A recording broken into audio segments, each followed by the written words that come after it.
మనందరం మొదటి భాగంలో నుండి రెండో భాగంలోకి వచ్చాం.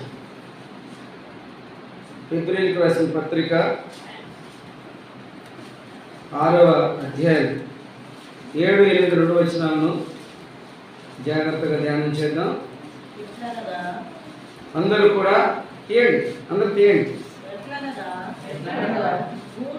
భూమి తన మీద తరచుగా కురియు వర్షమును త్రాగి ఎవరి కొరకు వ్యవసాయము చేయబడును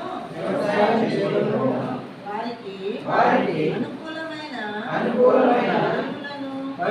ఫలించుచు దేవుని ఆశీర్వపు వచనం పొందును. చాలు మళ్ళీ చదువు. మిగతా మాటల తర్వాత ధ్యానం చేద్దాం.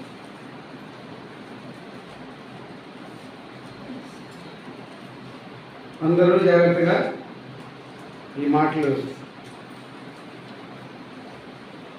ముందు మనం విన్నాం. చూడండి, చదువుకోవటం ముందు చదువుకున్నా విన్నాం. ఏమని? ముందు ఈ మాటలు దొరికిన వారికి జీవము, వారి సర్వ శరీరానికి ఆరోగ్యం అని చెప్పుకున్నాం కదా. కాబట్టి జాగ్రత్తగా మాటలను ధ్యానం చేద్దాం. మనం చదువుకున్న భాగంలో 6, 7 అధ్యాయానికి 7 వచ్చింది. భూమి తన మీద తరచుగా కురే వర్షము త్రాగి ఎవరి కొరకు వ్యవసాయము చేయబడునో వారికి అనుకూలమైన పైర్లను ఫలించు దేవుని ఆశీర్వచనము పొందును. వింటున్నారా? అందరికి మాట్లాడకపోతున్నాయి కదా. భూమి మనకు తెలిసిందే.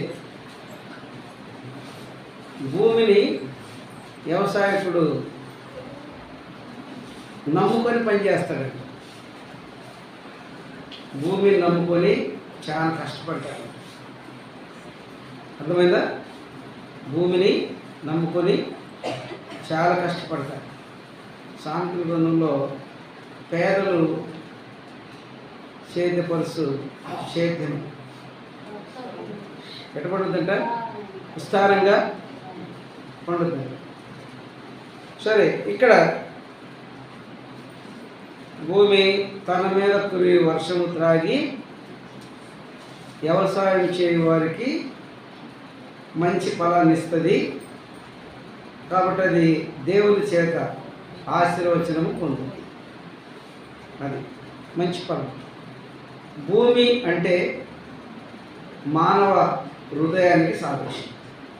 ఒక మనిషి హృదయానికి సాదృశ్యం భూమి. తరచుగా కురి వర్షము ఆ భూమి తాగి ఏ ఫలాలు ఫలించింది? మంచి ఫలాలు ఫలించింది.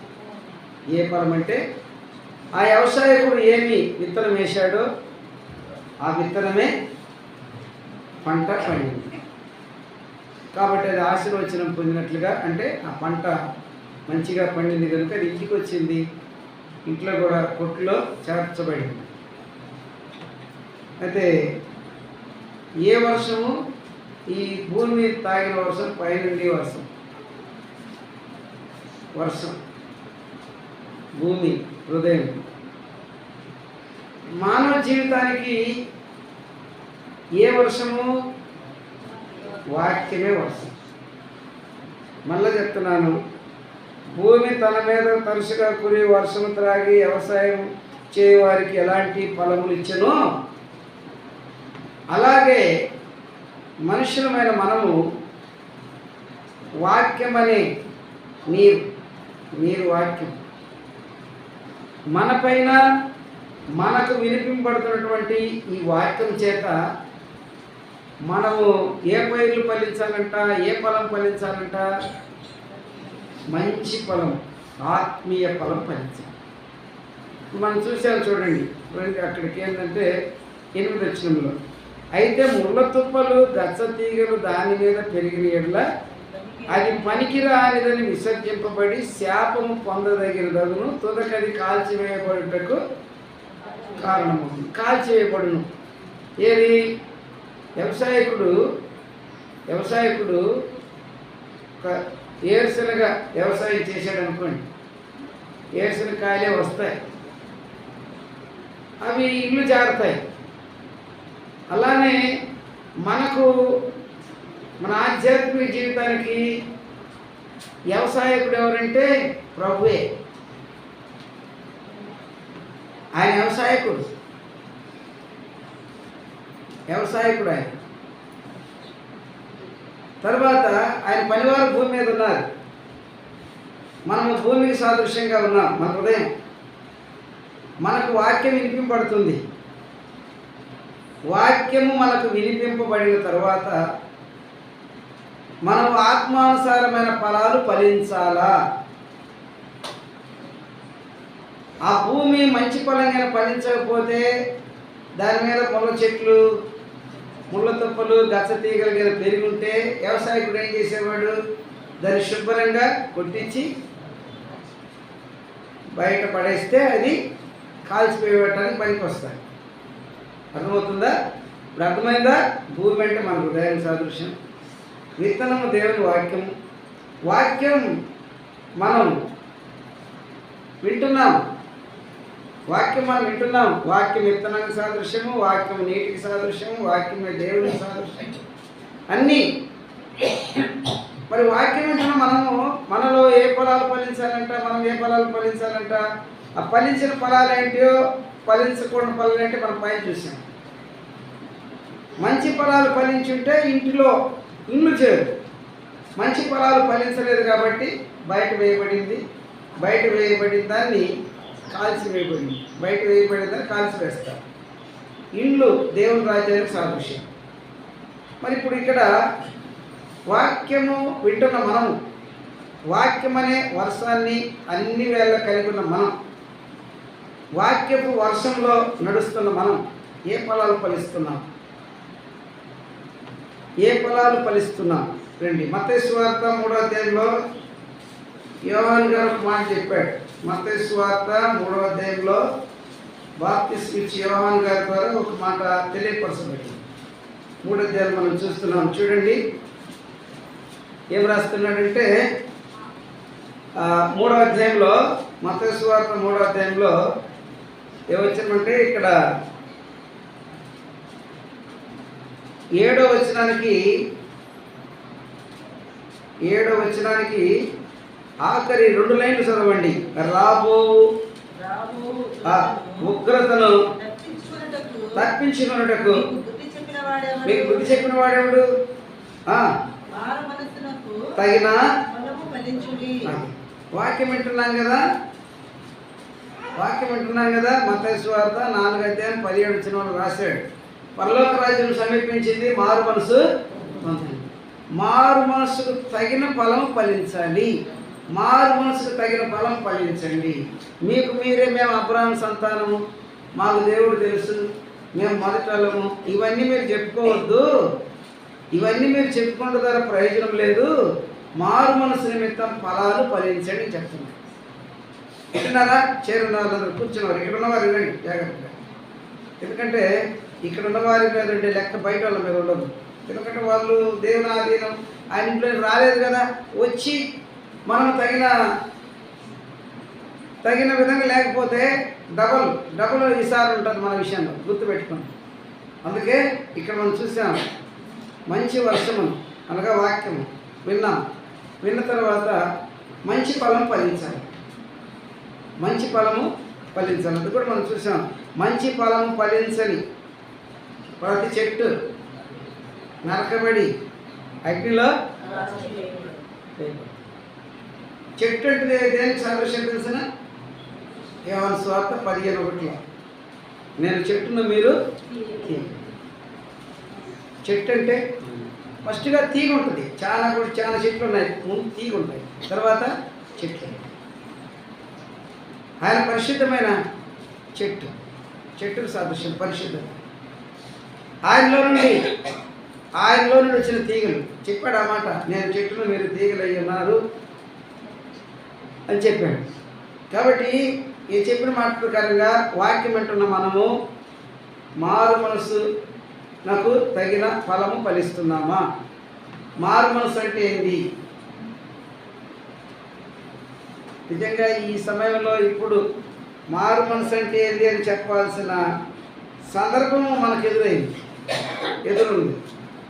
మారు మనసు అంటే చాలామంది జీవితాల్లో ఇంకా తెలియలే. ఇక్కడ ఎబ్రియల్ రాసిన పత్రికలో మనం చదువుకున్న భాగంలోనే 6వ అధ్యాయంలో మాట ఉంది. 6వ వచనానికి 2వ లైన్ చూస్తే, తరువాత తగ్గిపోయిన వారు తమ విషయంలో దేవుని కుమారుని శిలువ వేసు బాటముగా ఆయన అవమానపరుస్తున్నారు కనుక మారు మనసు పొందినట్లు అట్టి వారిని మరలా నూతన పరుష్ట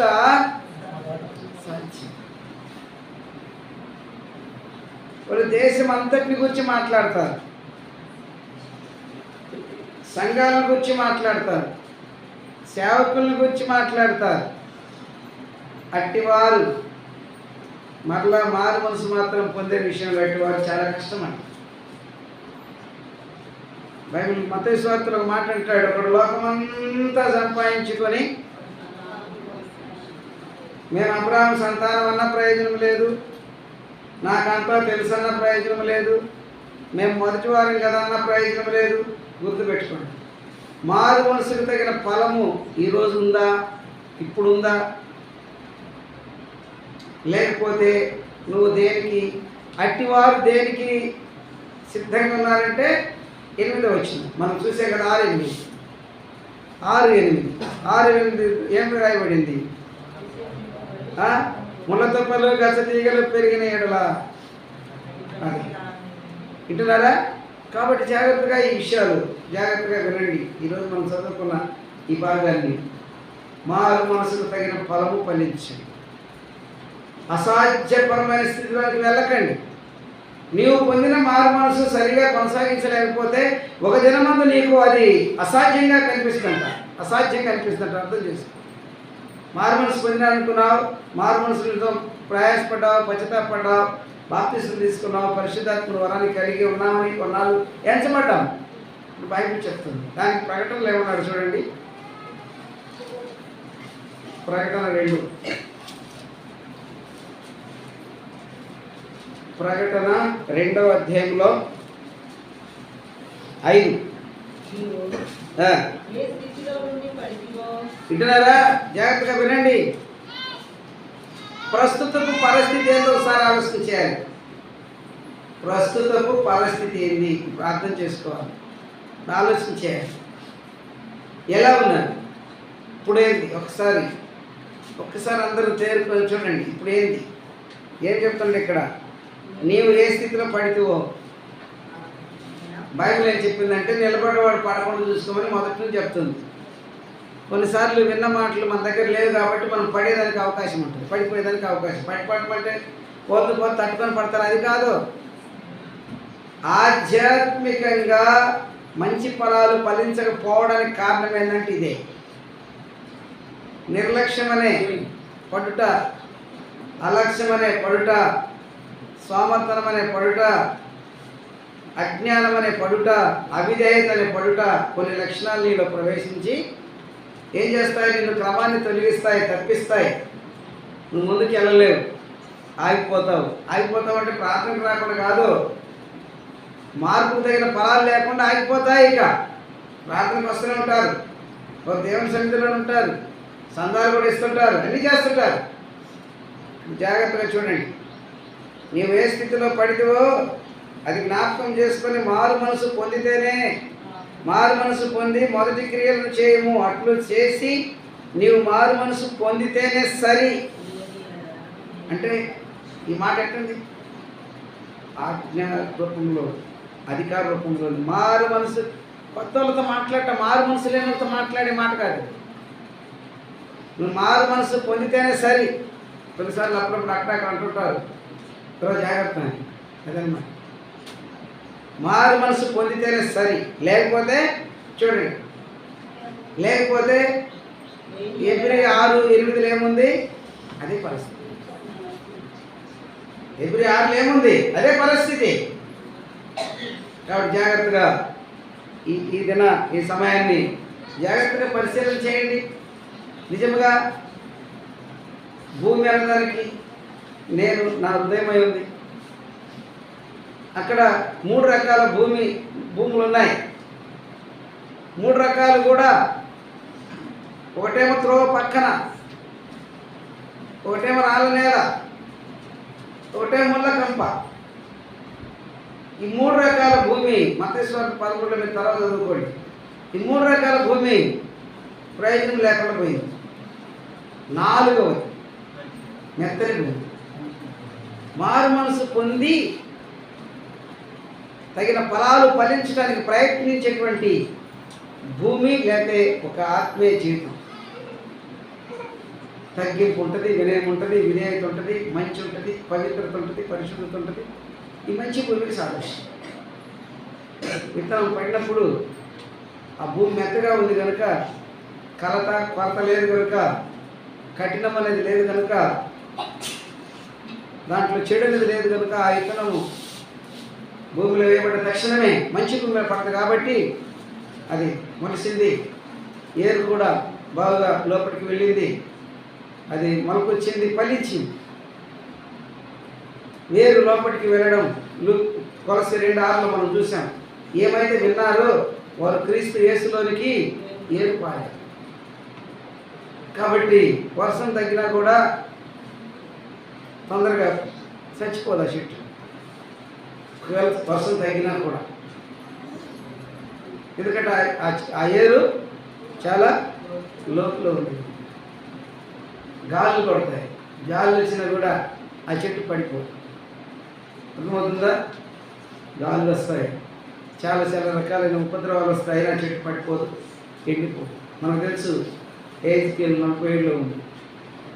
ఏమో తెలిసిన ఆ చెట్టు అంట 12 నెలలు కాపు మానదంట, ఆకు రాదు. చాలా ఆశ్చర్యం. 12 నెలలు కాసే చెట్లు ఏం లేవుగా. 12 నెలలు కాసే చెట్టు ఒక ఆత్మీయ జీవితం, ఒక ఆత్మీయ మారు మనసు తగిన ఫలాలే 12 నెలలు ఫలించే ఫలాలు. వాటిని మనము ఎక్కడ చూస్తామంటే మారు మనసు నిమిత్తం ఫలాలు, మారు మనసు నిమిత్తం ఫలాలని అనుకుంటా వస్తున్నాం. ఫలాలని గర్భ ఫలాలు ఉంటాయి, భూఫలాలు ఉంటాయి కదా, చాలా రకాలైనటువంటి తినే ఫలాలు ఉన్నాయి. అయితే వాక్యం అనే నీరు తాగిన వారు ఫలించే ఫలాలు ఏంటి అంటే ఆత్మీయ ఫలాలు.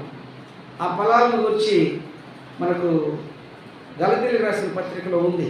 9 రకాలైన ఫలాలు ఉన్నాయి. ఏంటి అంటే ఆ ఫలాలు? మొదటి ఫలం ఏంది? అసలు సంగతి మనకు తెలుసునా?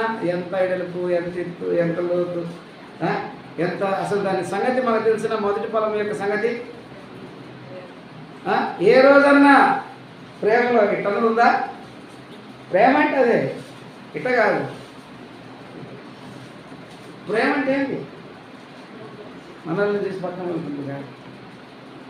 ప్రేమ అంటే ఏంటి? చాలామంది తప్పనిసరిలో ఇష్టం కాకపోయినా కూడా కొద్దిగా ఏదో అటు కాదు, అలా కాదు. ప్రేమ సమస్త దోషములను మనం తొక్కిలేని మాదిరిగి ఎలవేసి తొక్కిలేని తీసినప్పుడు మనం పీకేస్తాం, ఇతరలేదు. అంతకంటే డబ్బులు మనలో ఉంటాయి. అయినా మనం ఏం చేస్తాం? ఇతరులు పెట్టిన కొక్కిలేని చెల్ల చెట్టుని పెరుగుతుంది చూడండి. అది ఆత్మీయ ఫలం అంటారా? 106 కనిపిస్తారు, 7 చేశారు. ఇవి ఉన్నాయి. వేరే వాళ్ళు మన కోసం ఏదన్నా అనుకోండి, మనం దేవుని కోసం ఏం చేస్తాం? ఆ రోజు అటు చేయలేదా, ఈరోజు ఇటు చేయలేదా? ఎంత కీడు లేదు, ఎంత చెడు లేదు, ఎంత పాపం లేదు, ఎంత తప్పు లేదు, ఎంత వ్యతిరేకం లేదు, తిరుగుబాటు ఎంత లేదు అని ప్రేమించాడు. అర్థమైందా? ప్రేమ కలిగి ప్రవర్తించాం, ప్రేమ కలిగి జీవించడానికి ప్రయత్నం చేయండి. ఇంకొకటి ఇతరుల దోషము ఎంచని వాడే ప్రేమించేవాడు. ఎవరి దోషంలో వాళ్ళు ఉంటారు. ఇతరుల దోషంలో నీకు పని లేదు. ఒక ఆత్మీయ బిడ్డ నీ పని ఎంతవరకు అంటే వాళ్ళ కోసం ప్రార్థన చేయడం, వీలైతే మంచి మాటలు చెప్పడం, ఏదైనా అవసరం ఉంటే ఒకవేళ ఏదైనా సహకరించడం, అంతేగాని కలిసిమెలిసి మాత్రం ఉండకూడదు. కలిసిమెలిసి అంటే వాళ్ళు దోషం కలిగిన వారు, పాపం కలిగిన వారు, పడిపోయిన వారు, వారి మాటల్లో నువ్వు పోయి నిలబడితే, నువ్వు పోయి చేరితే నువ్వు ఉంటావా? నువ్వు దోవకు వస్తావా? నువ్వు పక్కన ఇప్పుడు పడిపోయిన వాడిని తీయాలంటే ఈ నిలబడి ఉండాలా. నిలబడి ఉన్నవాడే పడిపోయిన వాడిని లేపగలుగుతాడు. ఈడు కూడా బయట వాడిని లేవుతాడు పడ్డది. అర్థమవుతున్నాయా? లేపేవాడు నిలబడి ఉండాలి. నిలబడి ఉండాలా, శక్తివంతుడై ఉండాలా పడిపోయిన లేపడానికి. అట్ట కాకుండా పడిపోయిన వాడిని కూడా లేపమన్నారని చెప్పి వాడికంటే ముందు నువ్వు పోయి పడకూడదు. ప్రేమకు చాలా భాగాలు ఉన్నాయి. ప్రేమ ఎలాంటిదంటే ఎప్పుడు ప్రేమ ఎలాంటి ప్రేమతో ప్రేమించాడు దేవుడు మనల్ని. కొన్నిసార్లు కొంతమంది నేను నా చెవులతో విన్నది, ఎప్పుడు మనమేనా, ఎప్పుడు నేనేనా అని చెప్పి వాళ్ళు ఎప్పుడు దేవుడు నిన్ను పెట్టేదానిగా ఉంచాడు. సహాయపడు, చేయి చాపు, గుప్పిలిప్పు. ఎప్పుడు ఎన్నిసార్లు? ఒకసారి కాదు నువ్వు ఉన్నన్ని రోజులు పెట్టడానికి అవకాశం పెట్టు. తీసుకోవడానికి అవకాశం ఇస్తే తీసుకో. నేను ఒకసారి చేశాను కదా, ఇంకా మళ్ళా చేయలేదే, చేస్తే కదా మళ్ళీ చేసేది కాదు. మనం ఏం చేస్తే ఆయన చేస్తున్నాడు, మనం ఏం చేశామని ఆయన చేస్తున్నాడు. ఏమన్నా చేశామో మనము, ఆయన ఎన్నడూ మనల్ని మరవకుండా చేస్తున్నాడు. ఎల్లప్పుడూ చేజాపి ఉన్నాడు, ఎల్లప్పుడూ కాపాడుతూ ఉన్నాడు, ఎల్లప్పుడూ కృప చూపుతూనే ఉన్నాడు, ఎల్లప్పుడూ జీవం పోస్తూనే ఉన్నాడు, ప్రతి క్షణంలో కాపాడుతున్నాడు. ఆయన కొరత చేయలేదు, మనం కొరత కలిగి ఉన్నాం. కాబట్టి మారుమూస్తగిన పొలాలు లేవని చెప్పడానికి సందేహం లేదు. విషయాన్ని అర్థం చేసుకుని జాగ్రత్త. కాబట్టి ప్రభువును ప్రేమిన వాళ్ళ ఇప్పుడు మనం చదువుకున్న విని ఉన్న మాటలన్నింటిలో మనము ఎక్కువగా అక్కడ కొంచెమే ముందుకు వచ్చాం. మారు మనసు పొందితేనే సరి. అది కూడా ఏమన్నాడు? జ్ఞాపకం చేసుకొని ఏది చేయలేకపోయావో, దేంట్లో పడిపోయావో, దేంట్లో బలహీనులు అయ్యావో, దేంట్లో ఎందుకంటే వేశావో అది జ్ఞాపకం చేసుకుంటే దాని అర్థమైంది. ఆ విషయంలో పొరపాటు అయింది, నన్ను క్షమించు, నేను పరంతో చేశాను. చాలామంది చేస్తూ ఉంటారు, చేసిందేమో జ్ఞాపకం చేసుకోమంటే నువ్వు చేసినవో చేయలేదో ఆయన జ్ఞాపకం చేసుకోవాలన్నా? బైబిల్ ఏం చెబుతుంది? నీవు నీ పరిస్థితిని చక్కగా నువ్వు ఒప్పుకుని, చక్కగా ఒప్పుకుంటే ఆయన క్షమిస్తాడు. మారు మనసు పొందితేనే సరే. ఎందుకంటే పడిపోయిన అనుభవంలో కూడా ఒక అవకాశం ఇచ్చున్నాడు. ఈ అవకాశాన్ని ఏ ఒక్కరు కూడా పోగొట్టుకోవద్దు. అందుకని ఎల్లప్పుడు కాదు, అది దానికి కూడా మళ్ళా ఉంది. పడిపోయిన వాళ్ళకి అవకాశం ఇచ్చాడు కానీ చెప్పి ఎల్లప్పుడూ దానికి కూడా యోగ గ్రంథంలో రాయబడింది. దేవుడు ఒకసారి లేక 2 సార్లు అవకాశం ఇస్తాడు. ఇక ఎల్లప్పుడు కాదు, ఎల్లప్పుడు చిన్నపిల్లలు కాదు, వాళ్ళు ఎరిగిన వారుగా, వారి జీవితాలను కట్టుకునేవారుగా, నిత్యము దేవుని మహిమ కొరకు వారి జీవితాలు ముందు కొనసాగేవిగా దేవుడు అట్టి కృప చేత స్థిరపరిచి బలపరుచును గాక. ఆమేన్.